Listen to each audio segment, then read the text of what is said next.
Hello everybody, I am Keaton of Kinetic Catholic Ministries, back with another video. And so I think that it's just fine that I go ahead and say it in the video, that I don't really know how to introduce the Kinetic team if we're all, because again, typically when I have other people on, it's like me of Kinetic, and then I'm like introducing the other people. But you guys have already been introduced, and you're like a part of the team now.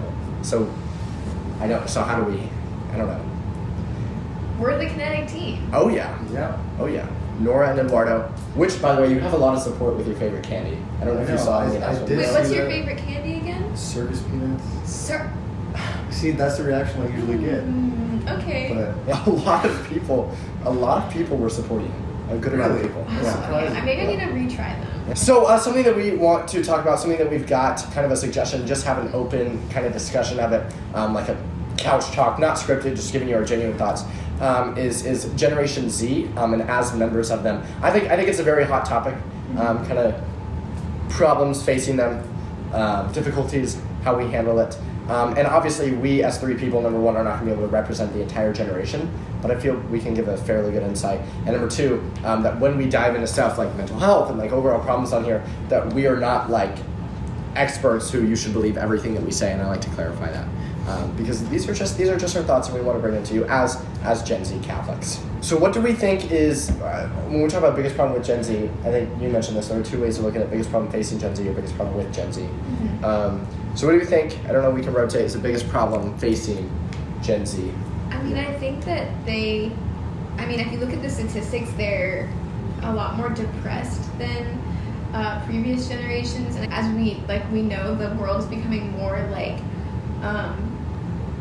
unreligious, and so I think the problem is they have all of this despair, but previous generations have looked to God and religion to kind of find some sense of hope, but they don't have that, and so there's just a lot of depression, a lot of despair, and they don't really know what to do, and there's not a lot of hope for the future, and I think that's really keeping them from, living fulfilling lives and being happy, and it's a problem.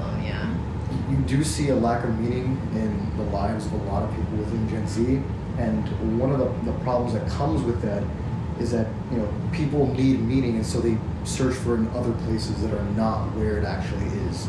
So instead of looking to God, they find false idols to kind of find the meaning in their lives, and that leads to a lot of the problems like depression, because they fill their lives with all of these things, with social media, with entertainment. They idolize celebrities instead of, actually good people. And because of that, they take a lot of the issues that their idols have, right? So if you're looking at celebrities who lead notoriously dysfunctional lives, how can you not mirror that in your own life if that's what you're looking to, in your own? So I think that's something that is really hurting them. No, I agree. I think it's absolutely mental health. It's worse than literally any other generation, to the fullest degree. Statistically, every Gen Z teenager will, within the next however many years, I forget what the exact status, know someone who committed suicide, and it's terrifying. That's awful. But I think that when it comes to a lot of those idols and things that you're talking about, I don't think you can blame Gen Z.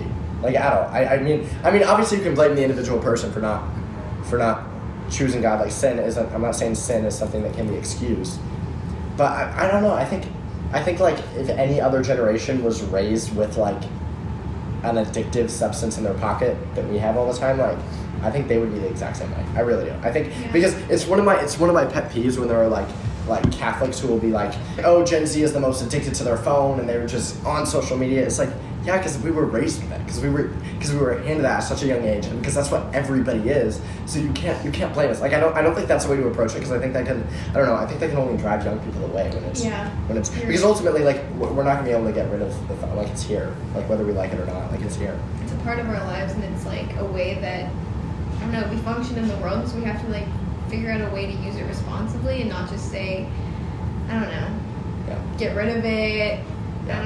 Ban them, something crazy like that, We have to learn how to deal with it at this point. Yeah, for better or worse, the world has changed a lot, in the past generations, exponentially in terms of technology, and I think you're definitely right. Gen Z more than anything is a product of a culture that has completely turned itself around, that has rejected the idea of morality or living a good life in accordance with God and with the good.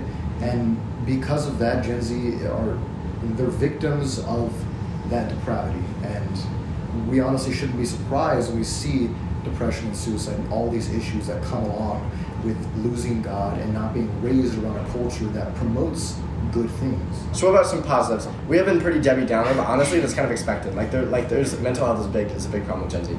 But for myself, I think the biggest positive that Gen Z has is, even though sometimes it's about the completely wrong thing, Gen Z is the most passionate generation. You're very, very passionate. If there is something, they will rally around it. That's also why I think that young, devout Catholics are super, super devout, super passionate. Because we'll surround something and be super passionate about it. And obviously they're passionate about a lot of wrong things a lot of time. But I think that's a positive. I think that's positive.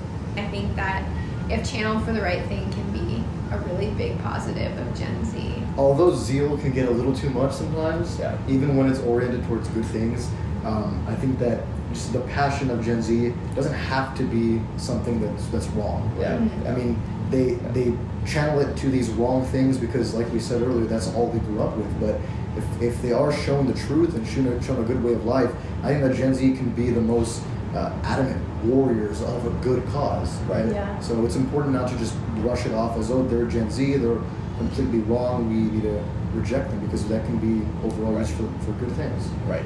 So I wasn't going to bring this up before, but I just had this come to me. I'm not going to take credit for this stat or thing, shout out Project YM for this, but I think that it's good. I think that's good to bring up. So there was some survey, and it would be really great and professional if I could come in here and name to you guys the stat and put it in the description. But I'm a college student, so. But anyway, but genuinely, they surveyed the set of generations and looked at what they found closest to their self-identity, what makes them who they are. So a big one for Gen Xers was family. From a Gen Z perspective, I think that maybe we would have a better guess. Maybe you guys can guess too. I know because I'm a genius. But what do you think Gen Z answered as most important to their self-identity? Oh, I have to guess? Yeah. Ooh, that's hard. Yeah. It's interesting. It's interesting, the answer. I think we should talk about the answer. Wait, is the answer something you would think, or it's not what you Is would it think? social media profile? I don't know. Maybe friends. I don't know. Personal achievement. It's important to success. self-identity. Kind Yeah, of. which is interesting. Which is interesting. I think it's not necessarily a bad thing. I think that when it comes from a Catholic perspective, that's something that we can kind of play off of. Mm-hmm. But I don't know. It's so if they personally achieve something, we win a soccer game, or for us, if we win speech and debate, right? then that we most connect that to our self-identity a lot more than any other generation. That's so interesting. Generally, which is interesting, right? That's so interesting, and I think it's they don't. I don't know. We see a lot of broken families. There's disconnection from friends, and so that would make a lot of sense that they would find identity in something within themselves and something that they can do, because we're so isolated from each other in this culture. So that kind of makes sense to me. Yeah. You can almost see how they feel a little bit abandoned, or like you said, isolated, very alone, and a result of that is that the thing they value the most is what they can do for themselves, right? It's almost like this survival instinct that they've had to grow up with. And so it makes sense that they would feel as if the thing that gives them the most value is maybe how much money they make or what their success is, because that's what proves their worth, right? Yeah. To them, their worth is proved, is proven by what they can do for themselves.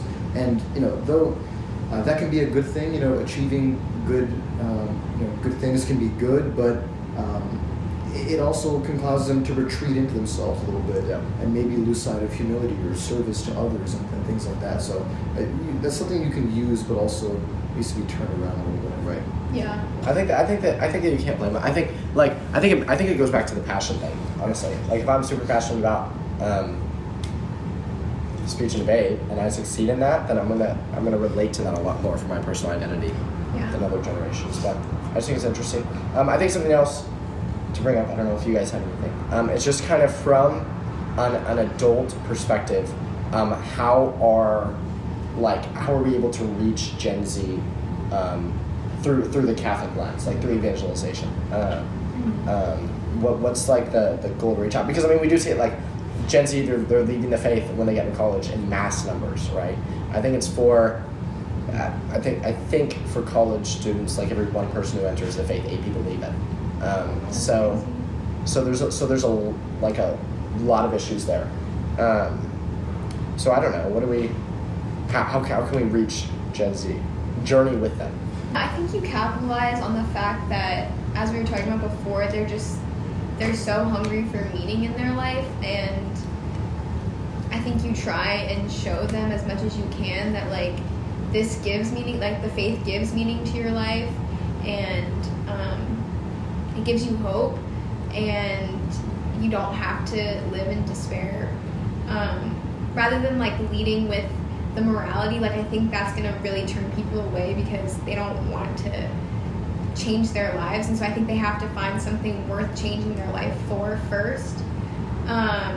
And so yeah, lead with like, I know we say this all the time, but lead with that personal relationship with Jesus that's gonna give meaning to your life. And I think that is honestly the best way to reach people, and I think it works from what I've seen. There was a quote, I forget who it's from, it might be Nietzsche, but he said, if you have a why, you have a how, right? Mm-hmm. So if you have, the why of a personal relationship with Jesus, then, kind of, I guess, dealing with that morality or dealing with the boundaries or a lot of the rules and the things that you have to implement in your life and the disciplines and the hard things that you have to do to be a Catholic, that becomes a lot easier when you actually have a good reason that is born out of love instead of just obligation by itself, right? Because obligation is eventually what is going to get you closer to Christ once you've found Him, because you realize that you owe so much to Him. But you first do have to find that meaning that can only be seen through the love of God, of Christ. And I think that especially people who are adolescents or in college, they have a naturally, I think, rebellious attitude, and so they're just going to want to rebel when you say, oh, you have to do this, or you have to do that. So that's why you do have to lead with, you're looking for all this meaning, you feel despair, you feel like nobody really cares for you. Well, if you tell them that there's one person above all who will always care for you and love you, then that is something that's going to keep them hooked, and it's going to really introduce them to everything that we want to force onto them. It'll come naturally if we just show them that, I think.